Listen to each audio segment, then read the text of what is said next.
అపోస్తుల కార్యము 10వ అధ్యాయం మొదటి నుంచి. ఇటలీ పటాలమనబడిన పటాలములో శతాధిపతి అయిన కొర్నేలి అని భక్తిపరుడు కైసరిలో ఉండెను. అతడు తన ఇంటి వారందరితో కూడా దేవుని భయభక్తులు గలవాడై ఉండి ప్రజలకు బహు ధర్మము చేయుచు ఎల్లప్పుడూ దేవునికి ప్రార్థన చేయువాడు. పగలు ఇంచుమించు 3 గంటల వేళ దేవుని దూత అతని వద్దకు వచ్చి, కొర్నేలి అని పిలుచుట దర్శనమందు తేటగా కనబడెను. అతడు దూత వైపు తేరి చూసి భయపడి, ప్రభువా ఏమని అడిగను. అందుకు దూత, నీ ప్రార్థనలను నీ ధర్మకార్యములను దేవుని సన్నిధికి జ్ఞాపకార్థంగా చేరినవి. ఇప్పుడు నీవు పేతురను మారు పేరు గల సీమోను పిలిపించుము. అతడు సముద్రపు ధరనున్న సీమోనును ఒక చర్మకారు నింట దిగి ఉన్నాడని ఆయనతో చెప్పాను. చాలండి. కొర్నేలి గురించి మనం దేవుని మాటలు కొన్ని విషయాలు చాలా జాగ్రత్తగా. కొర్నేలి అంటే ఒక శతాధిపతి. అప్పుడు ఇజ్రాయేలీలోని సువార్త ఉంది, కానీ అన్ని జనాంగం సువార్త లేదు అప్పటి వరకు. సర్లే, మరి రాత్రి నేను చెప్పాను కదా, ఫిలిప్పు ఆ నపుంసకుడు ఆ రథం మీద నుంచి వెళ్ళి బాప్తిస్మం ఇచ్చిన తర్వాత దేవుని ఆత్మచేత అతను కొనుక్కోబడి అజారోతు నుంచి కైసరి వరకు ప్రతి పట్టణంలో సువార్త ప్రకటిస్తూ వెళ్తున్న సందర్భంలో చూడండి, ఈ యొక్క కొర్నేలి కానీ లేకపోతే శతాధిపతి అంటే 100 మంది అధిపతుల్లో ఎవరో ప్రభువుని నమ్ముకుని చెప్పుంటారేమో. మొత్తానికి కొర్నేలి ప్రభువుని నమ్ముకున్నారు, ప్రార్థన చేసుకుంటున్నారు. ప్రార్థన చేసుకుంటున్న సందర్భంలో ఏం జరిగిందంటే, సర్లే తన భార్య కూడా చెప్పాడు, అమ్మ మంచి దేవుడు, ప్రార్థన చేసుకుందాం. పిల్లలు కూడా చెప్పాడు, మంచి పిల్లలు, మంచి కుటుంబం, అందరూ ప్రార్థన చేసుకుంటున్నారు ఆసక్తిగా. అసలు ఇంకొకటి ఏంటంటే, ఎల్లప్పుడూ ప్రార్థన చేస్తున్నారని ఒక మాట ఉంది. యెహోవా యందు భయభక్తులు గలగా ఉన్నారట. తర్వాత మూడోది ఏంటంటే బహుధర్మము చేయవారు. ఈ 3 మంచి లక్షణాలు ఆయనలో ఉన్నాయి. తర్వాత ఇంకొక ఆశ్చర్యం ఏంటంటే, ఆయన మందిరానికి వెళ్ళలేదు. మరి ధర్మశాస్త్రం ఉందో లేదో తెలియదు. అప్పుడు ఈ బైబిల్ కాదండి, సుట్ట బైబిల్ ఉండే అనమాట. యెషయా గ్రంథం అంతా ఒక బైబిలు, ఇర్మియా గ్రంథం అంతా ఒక అలా ఉండే అనమాట. మరి ప్రభు నమ్ముకుని ప్రార్థన చేస్తా ఉన్నాడు. ప్రార్థన చేస్తున్నప్పుడు 3 గంటల సమయంలో ఎల్లప్పుడూ ప్రార్థన, ఒక సమయం కాదు, పెద్ద అధికారి, 100 మందికి అధికారి ఆయన. ఎల్లప్పుడూ దేవదూత వచ్చి వాళ్ళ ఇంట్లోకి వచ్చి మాట్లాడుతూ ఉంది. ఈ సందర్భాన్ని మనం విందాం.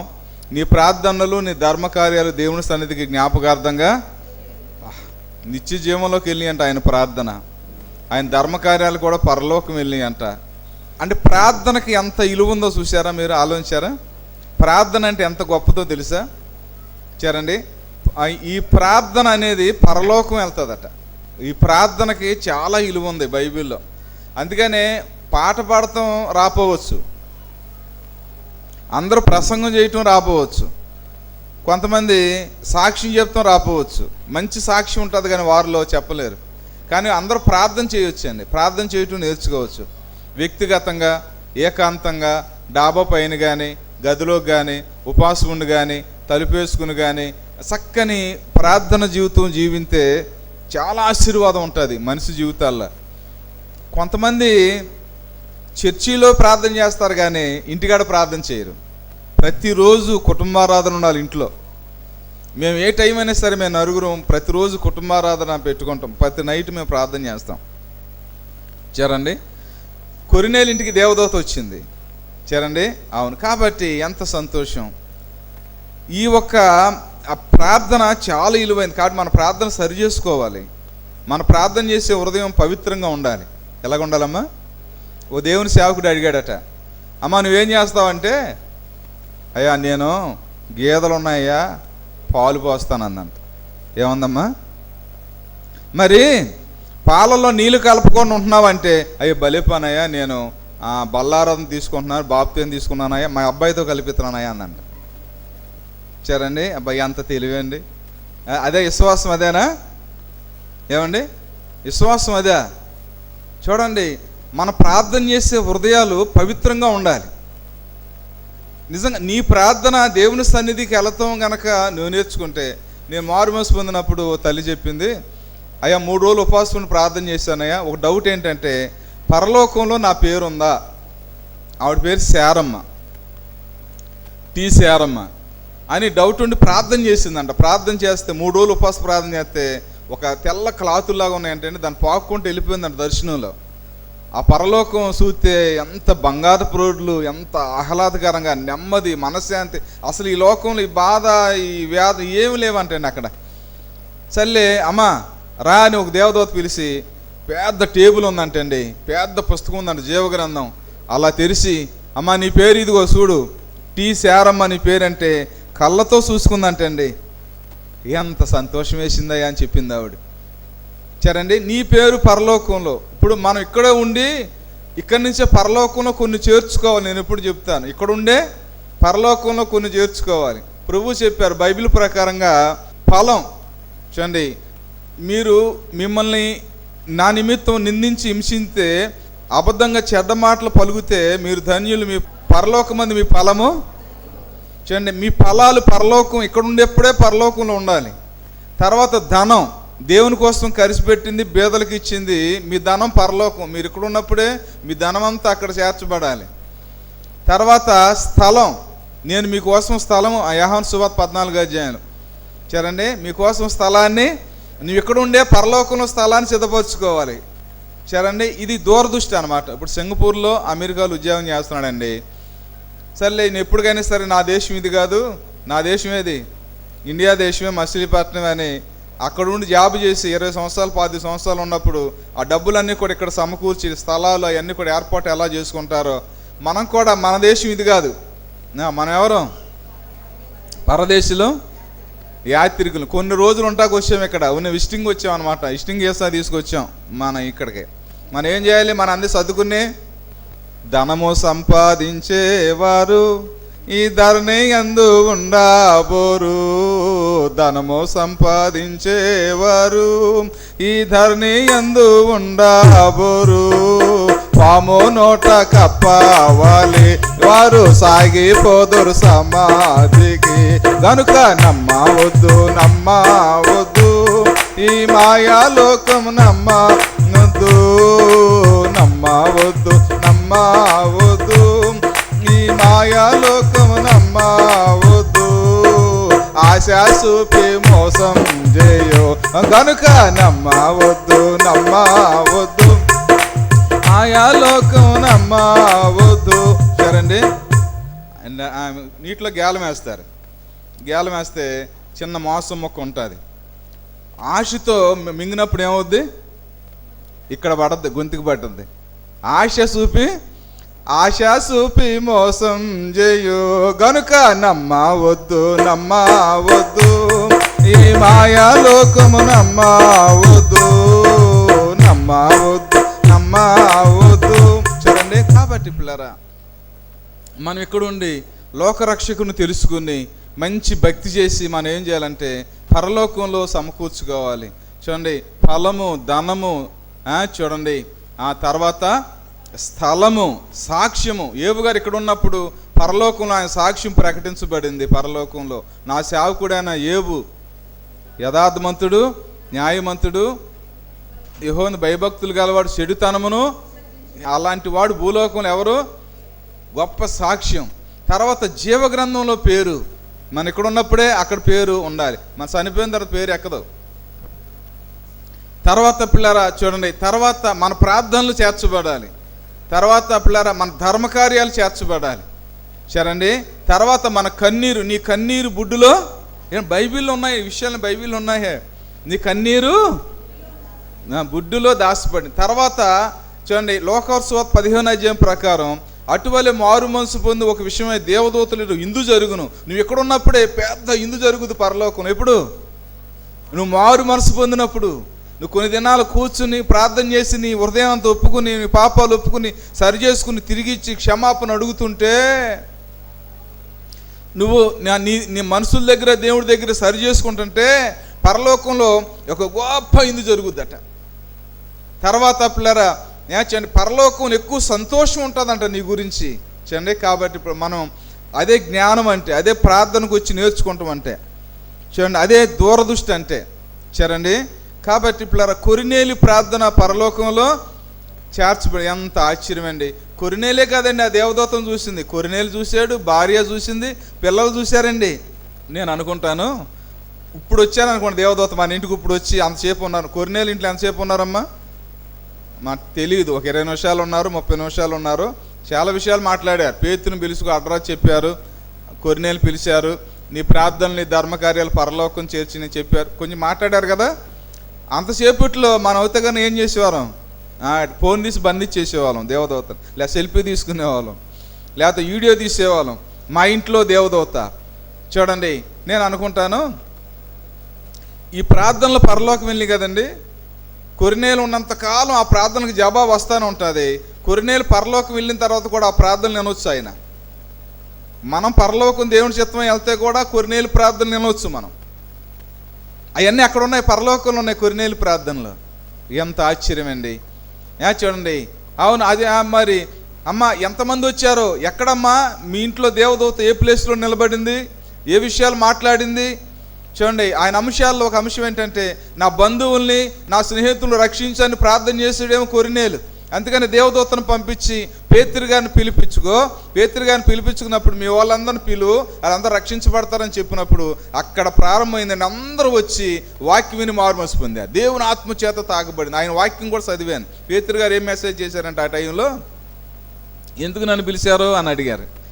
అయ్యా దేవదూత చెప్పిందయ్యా అని చెప్పారు. ఆయన ఏం చెప్పారు, బాప్తిస్మం ఇచ్చి యాహాని గారించి కొన్ని చెప్పి, యేసు ప్రభుత్వం మేము ఉన్నాము, ఆయన ఎలా చనిపోయారు మేము చూసాం, పునరుద్ధరణ అయ్యాడు, ఆరోహణం అయిపోయారు, ఆ చిన్న వాక్యమే చెప్పారు. ఆయన దేవుని ఆత్మ అప్పటికే దిగిపోయింది కిందకి. అంత పరిశుద్ధాత్మ వచ్చి వాళ్ళందరూ మారుమనసు పొంది బాప్తిస్మం తీసుకున్నారు. సరేండి, అక్కడ ప్రారంభమైంది. కొర్నేలు ఇల్లే దేవదూత, ఆ ఇంట్లోనే సువార్త, ఆ ఇంట్లోనే ప్రార్థనా మీటింగు, ఆ ఇంట్లోనే అక్కడి నుంచే సువార్త. ఎంత ఆశీర్వాదకరంగా వెళ్ళిపోయిందండి. సరేండి, కాబట్టి పిల్లరా మన ప్రార్థన చక్కగా ఉండి ధర్మకార్యాలు. మొన్న ఒక వీడియో చూస్తే నేను, ఆస్తి అమ్మేసి భార్య భర్తలు అనేక మందికి భోజనం పెడుతున్నారు. ధర్మకార్యాలు, వారు దేవుడు నమ్ముకున్నారో లేదో తెలియదు. చూడండి, ధర్మకార్యాలు చేసే వాళ్ళు ఎవరు చేస్తారు తెలుసా, జాలి గల మనసు గలవారు చేస్తారు. ఏం చేస్తారమ్మా, నిన్ను వలే నీ పొరుగు వారిని ప్రేమించాలి. ఈ అపోస్తుల టైంలో ఆ పరిశుద్ధాత్మ వచ్చినప్పుడు 5వ అధ్యాయం 4వ అధ్యాయం చదివితే అపోస్తుల కార్యాల్లో వారు శరశరాస్తులు అమ్మేసి, ఆస్తుపరులు కూడా అపోస్తుల పాదాల దగ్గర పెట్టి సముష్టిగా, అంటే బీదవారు ఉండకూడదు, పంచిపెట్టి ఎవరు అక్కరకుందో, ఇల్లు లేదో, స్థలం లేదో, ఆహారం లేదు, లేకపోతే ఎవరు అవసరతలు ఉన్నారో, లేకపోతే వ్యాధులు బాగు చేయించుకోవాలో, వీళ్ళందరూ అమ్మేసి అలాగూ పంచిపెట్టేశారంటండి సమిష్టిగా. అంటే అందరూ ఒకే మనసుతో ఒకే చూడండి ఇల్లుగా చూడండి. ఆ సంఘం అంతా కూడా 1000 మంది చేర్చబడుతున్నారు, 3000 మంది, 5000 మంది చేర్చబడుతున్నారు. ఎంత సంతోషం అండి నిజంగా. వారి ప్రార్థన, వారి యూనిటీ, వారి ఏకాత్మ, వారు ప్రార్థన చేస్తుంటే కదిలిందండి, భూలోకం కదిలింది. చూడండి ఎంత ప్రార్థన పరులో చూడండి. కాబట్టి పిల్లరా వ్యత్యాసం లేదు, స్వార్థం లేదు. ఆ వాక్యం విన్నాడేమో, ఆ సాక్ష్యాలు విన్నాడేమో కొర్నేలు కూడా ధర్మకార్యాలు చేయటం నేర్చుకున్నాడట.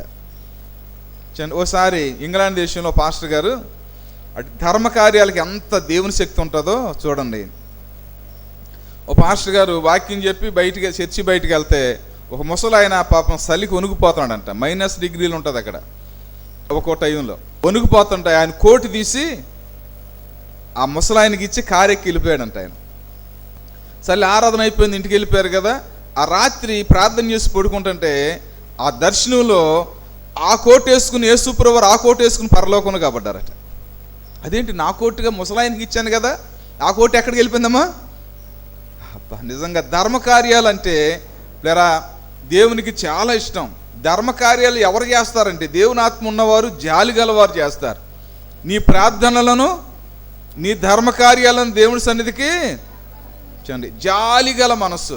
అది బైబిల్ కీర్తన గ్రంథంలో ఒక మాట ఉంటుంది, దయగల వారిపై దయ చూపించును, కటునుల ఎడల ఈ కటము చూపును. దయగల వారిపై దయ చూపించును, కటునుల ఎడల ఈ కటము చూపును. గర్విష్ఠుల యొక్క గర్వమున నిశను, గర్విష్ఠుల యొక్క గర్వమున నిశను.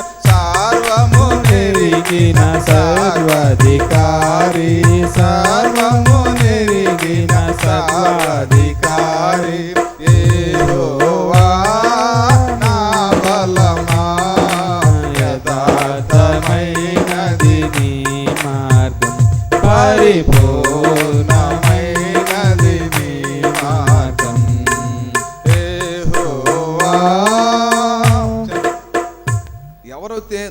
చూపుతారో దేవుడు వారికి దయ చూపుతాడట. అంటే మనకు బంధువులు, మన ఇంట్లో వాళ్ళకు కూడా కాదండి, వారికి, తర్వాత పక్కవారికి, ఎవరికైనా సరే అసలు దయ అనేది దేవుని లక్షణం. అది దయగలవాడు. సరేండి, మనం కూడా ఏం చూపించండి, ధర్మకార్యాలు చేయాలి. వస్త్రాలు కానీ, అన్నదానం కానీ, లేకపోతే ఎవరికైనా సహాయం చేయటం కానీ, ఎవరికన్నా అనారోగ్యంగా ఉన్నప్పుడు కానీ, ఎవరన్నా లేవలేని పరిస్థితుల్లో కానీ దయగల వారికి నువ్వు గనక దయ చూపితే దేవుడు నీకు దయ చూపుతాడు. నువ్వు కఠినంగా ఉంటే వాళ్ళకి అలాగే జరగాలి అనుకున్నావు అనుకో, నీకు కూడా అలాగే జరుగుతుంది. సరేండి, కానీ మనం ఎవరు కఠినంగా ఉండకూడదు. అయ్యో ఎలాగనుకోవాలమ్మా, అయ్యో చూడండి. కాబట్టి ఈ కొరినేలికి ఆయన ధర్మకార్యాలు పరలోకం చేరినాయి. అంటే పిల్లరా, ఆ బంగారు రోడ్ల మీద ప్రార్థనలు అంటే దేవుడితో మాట్లాడతాం కాబట్టి వెళ్ళిపోయినాయి పరలోకం. ధర్మకార్యాలంటే మరి ఆ వస్త్రాలు, ఆ భోజనం, అదంతా ఎలా వెళ్తుందండి పరలోకం? దేవుడు దయగలవాడు ఎలా అయినా సరే. సరే, ఆయన ధర్మకార్యాలన్నీ కూడా మరి ఒక రూమ్ ఏర్పాటు చేశారో, లేదా కొరినేలకు స్థలం మరి ఆల్రెడీ కూడా చేసి ఆ ఇల్లు కట్టి దాంట్లో పెట్టారో, కానీ ఆ ధర్మకార్యాలన్నీ కూడా పరలోకంలో చేర్చిపోయింది. అవును పిల్లరా, మనం కూడా దేవుని మనస్సు ఉండాలండి, కఠినంగా ఉండకూడదు. ఎవరి పట్లైనా సరే, తల్లి ఏమైనా ఉండే, మరొక వ్యక్తి ఏమైనా ఉండే, రక్త సంబంధాలు ఏమైనా ఉండే, బయట వాళ్ళు ఏమైనా ఉండే, శత్రువులైనా సరే నీకు ఎక్కువ దీవెన రావాలంటే ఏం చేయాలి? నువ్వు శత్రువులకి పిలిచి ప్రేమతో భోజనం పెడితే నిజంగా ఎంత ఆశీర్వాదం అని అంట. చూడండి, కీడు చేత కాదని జయించేది, మేలు చేత కీడుని. ఇవన్నీ కూడా మనం నేర్చుకోవాలండి, మనం నేర్చుకోవాలి. మన హృదయం అంతా కూడా చాలా పరిశుద్ధంగా ఉండాలన్నమాట. తర్వాత భక్తి చేసే వాళ్ళు చాలా జాగ్రత్తగా ఉండాలి. ఆదివారం ఆరాధనలోనే కాదు, శనివారం బుధవారం ఉపవాస ప్రార్థనలోనే కాదు, ఎల్లప్పుడూ దేవుడు చూస్తూ ఉంటాడు. బహు జాగ్రత్తగా ఈ వాక్యాలన్నీ కూడా ఏం చేయాలి? ఒకసారి మన భరత్ సింగ్ గారి గురించి విన్నా నేను, హైదరాబాద్ దేవుని సేవకులు భరత్ సింగ్ గారి గురించి విన్నా నేను. ఆయన మీటింగ్లో 4 రోజులు వారం రోజులు మీటింగ్లు పెట్టేవాళ్ళట హైదరాబాద్లో, హెబ్రోన్లో మీటింగ్లు పెడితే ఒకరోజు నాటి వెళ్తుంటే చాలామంది భోజనం చేసేది వేస్ట్ చేశారట. వేస్ట్ చేస్తే అక్కడ సర్వే చేసే వాళ్ళు అన్నారట, అబ్బాయి ఆ మిగిలినవన్నీ ఎత్తేయండి అన్నారు. మిగిలినవన్నీ కూడా గంపలు ఎత్తమన్నారట భరత్ సింగ్ గారు. సరే 3 గంపలు అయినాయి అంట, పెద్ద పెద్ద గంపలు. మిగిలినవి వేస్ట్ అనమాట, ఆ ముక్కలు కానీ చూడండి అవన్నీ కూడా. చూడండి, గంపలు ఎత్తినప్పుడు ఆ వడ్డించిన వాళ్ళందరూ కూడా తినండి అన్నారట. కొన్ని నాకు కూడా పంపించిన రూమ్లోకి అన్నారట. భరత్ సింగ్ గారు మిగిలిపోయిన మొక్కలు ఆయన తిని ఆయన బృందం కూడా తిన్నారట. ఆయన బృందం కూడా తిన్నారట. చూడండి, ఒకవేళ 5 రొట్టెలు 2 చేపలు పంచిపెట్టినప్పుడు మిగిలి ఆ 12 గంపలు ఎలాగెత్తినాయో చూడండి. అలా మరి ఆ వాక్యాన్ని గుర్తు చేసుకునేదో కానీ మొత్తానికి చూడండి ఆ వార్త తెలిసిందంట. అప్పుడు మట్టి ఆ తెల్లారి నుంచి ఆ మీటింగ్లో భోంచేసే వాళ్ళందరూ ఏమనుకున్నా తెలుసా? అమ్మో, నేను గనక మిగిలితే ఇది ఎక్కడికి వెళ్తుంది? భరత్ సింగ్ గారు ప్లేట్లోకి వెళ్ళిపోద్దాం ఇదని. అప్పుడు మట్టి అందరూ జాగ్రత్త పడిపోయారంటండి. ఎక్కడ వేస్ట్ ఒక్క మెతుకు కూడా కింద పడేయలేదట. జాగ్రత్త అండి. ఆ కోటాలు పెడుతుంటే ఒక ఆయన చెప్తూ ఉన్నారు, ఎక్కడో హైదరాబాద్ కొన్ని దూరం ఉండేది, ఎడ్ల బండి మీద వెళ్ళేవాళ్ళంటే అండి. ఇత్తరాకులు, బాదం ఆకులు తీసుకుని ఇత్తరాకులు కుట్టేవాళ్ళు కదా మన చిన్నప్పుడు. ఆ ఇత్తరాకులు పెద్ద బండి నిండా వేసుకెళ్ళేవాళ్ళంట. ఒక ఆవిడంట చింత చెట్లు ఉన్నాయట, ఆ పేరు పెట్టింది ఆ చింత చెట్లకి, ఇది ఎబ్రోన్ చెట్లు అని పెట్టిందండి. చింత చెట్లు పేరు తీసేసి ఏం పెట్టిందమ్మా? ఆ చింతకాయలన్నీ రాలిపి కొట్టి చూడండి, ఆ ఇత్తనాలు తీసేసి చూడండి ఆ పీస్ తీసేసి మరి చింతపండు తీసుకెళ్లేదట ఒక ఆవిడ ఆ మీటింగులకి. ఆ మీటింగులో సరిపడే సంవత్సరం అంతా వచ్చేదంట. ఆసక్తి పిల్లరా. చూడండి, నేను ఇక్కడ ఒక మాట చెప్తాను. కొరినేలి ప్రార్థన దేవుడు ఆలకించాడు. కొరినేలి ప్రార్థన ధర్మకార్యాలు పరలోకం జ్ఞాపకార్థంగా వెళ్ళినాయి. చాలా సంతోషం. మన ప్రార్థనలు కూడా వెళ్తాయి, మన ధర్మకార్యాలు కూడా వెళ్తాయి.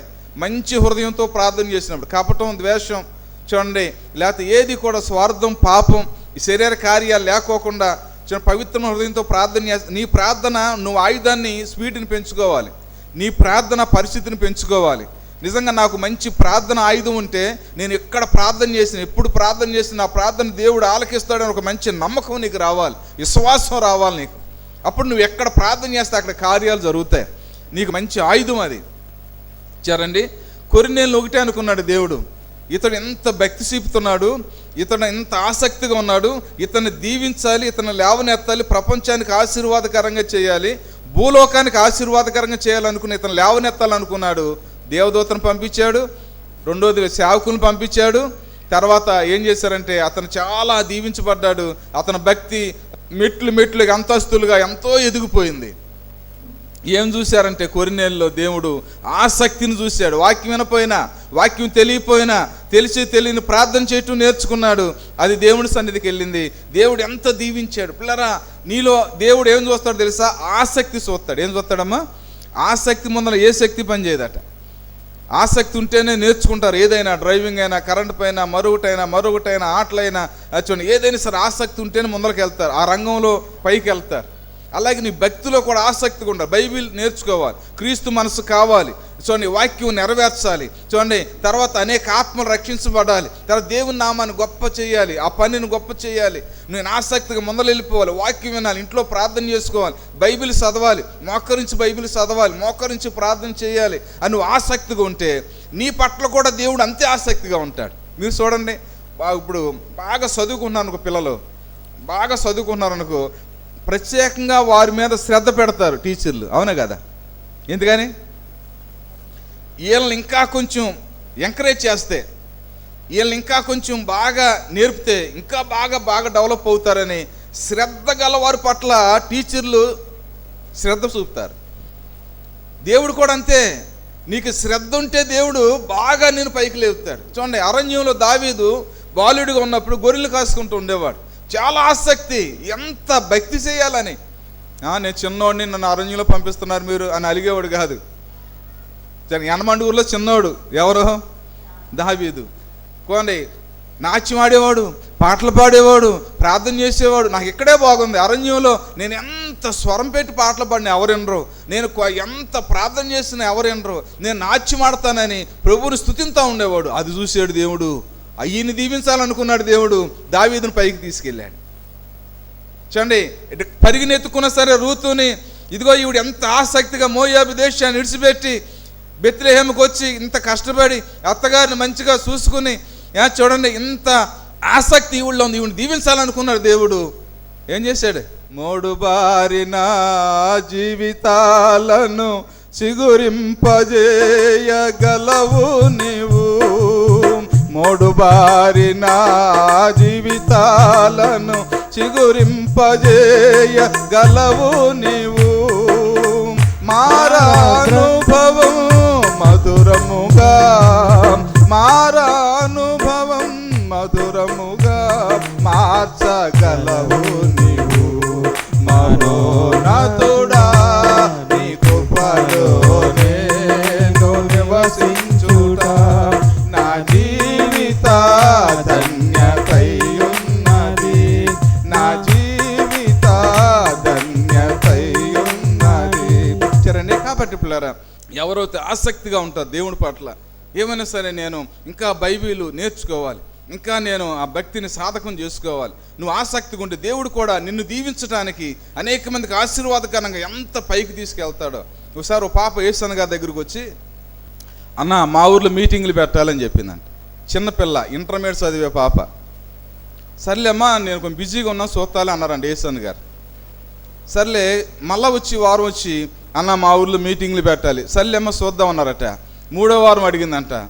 4వసారి 5వసారి ఆ చైన్ తీసి అన్న మా ఊర్లో మీటింగ్లు పెట్టండి అన్న. అందరూ తాగుమోతులే, బాగా చూడండి, మా ఊరు మారాలన్నా, ఒకవేళ డబ్బులు లేవని మీరు ఆలోచిస్తున్నారా, ఇది కానీ చైన్ ఇచ్చి ఆ పాప దీనంగా కళ్ళంట నీళ్ళు పెట్టుకుని మా ఊరు మారాలి, మా ప్రజలు మారాలి, సువార్త మీరు మీటింగ్లు పెడితే బాగుంటుందన్న అని చెప్పేటప్పటికి సరే మొత్తానికి మీటింగ్ పెట్టారట. మీటింగ్ పెట్టి ఆ స్టేజీ మీద ఆ పొట్లను తీసి ఇప్పించారండి యేసన్న గారి చైన్. చూడండి, ఆ ఊర్లో చాలామంది మారిపోయారట. ఆసక్తి ఆ పాపకి ఏముందమ్మా చిన్నప్పుడే, ఏమని ఆసక్తి, మారాలి, మనుషులు మారాలి, మా ఊర్లో సువార్త జరగాలి, మా ఊర్లో మందిరం కట్టబడాలి, మా ప్రజలు మారాలి, రక్షణలోకి రావాలి, దేవునిలోకి రావాలి. పిల్లరా, చాలామందికి ఆసక్తి ఉండదు. నీకు ఆసక్తి లేకపోతే దేవునికి ఆసక్తి ఉండదు నీ పట్ల.